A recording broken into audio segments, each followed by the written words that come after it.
고대 근동의 강대국이었던 아시리아 제국이 쇠퇴하자 이집트는 유프라테스 지역의 갈그미스를 공격하려 했습니다.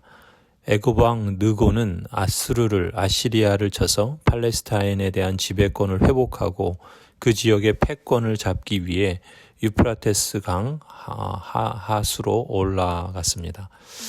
당시 아수르 제국은 이미 바벨론 제국에게 멸망당했지만 바벨론의 영향력이 그곳을 완전히 장악하기 전이었기 때문에 애굽 왕 느고는 선수를 쳐서 바벨론의 세력 확장을 견제하려 했던 것이죠. 그때 아시리아에게 강한 반감을 가진 요시야 왕이 이집트 군대를 막기 위해 나섰습니다. 21절에 보면 이집트 왕 느고는 요시야에게 전령을 보내서 말합니다. 유다 왕은 들으시오. 왕은 왜 나의 일에 관여하려고 하오? 나는 오늘 왕을 치려고 온 것이 아니라 나와 싸움이 벌어진 족속을 치려고 나온 것이오.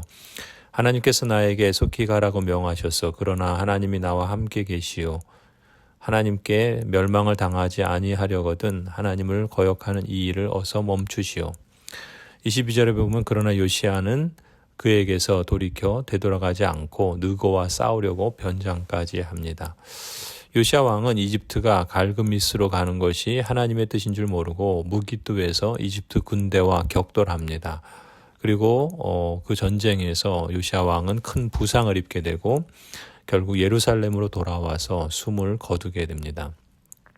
24절에 보면 온 유다와 예루살렘 사람들은 요시야 왕의 죽음을 슬퍼했고 예레미야 선지자는 애가를 지어 왕의 죽음을 애도했습니다. 이처럼 요시야 왕의 죽음은 표면적으로 보면 하나님의 뜻을 대적하다가 징계를 받은 것처럼 보입니다. 그러나 요시야 왕의 역사와 또 그의 죽음을 또 그 이후의 역사를 보면 거기에는 더 깊은 의미가 있다는 것을 발견할 수 있습니다.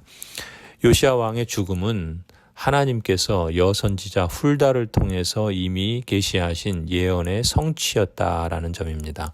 훌다 선지자는 유다의 죄로 인해서 특히 므낫세 왕의 통치 때 그 왕과 유다 백성들이 범한 그 죄로 인해서 하나님의 진노의 심판이 반드시 임할 것이라 예언했었죠. 하지만 요시야 왕은 겸비하고 회개하였기 때문에 유다에게 임할 진노를 보지 않을 것이라 예언했던 것이 있습니다. 이처럼 역대하 34장에 이러한 예언이 있는데 이 요시야 왕의 죽음은 그런 점에서 보면 하나님의 징벌이라기보다는 오히려 34장에서 했던 약속의 성취라고 볼 수 있습니다. 요시야 왕은 이처럼 하나님의 말씀의 약속대로 예언대로 죽음을 맞이하게 됩니다. 그러니까 요시야 왕의 죽음은 하나님의 은혜요 사랑의 열매라는 점을 우리는 그가 죽은 이후의 역사를 보면 더 자세히 알 수 있습니다. 요시야 왕이 전쟁터에서 활을 맞아 부상당하였지만 예루살렘에 와서 숨을 거두고 또 10왕들의 묘실에 잠든 것을 볼 수가 있고요.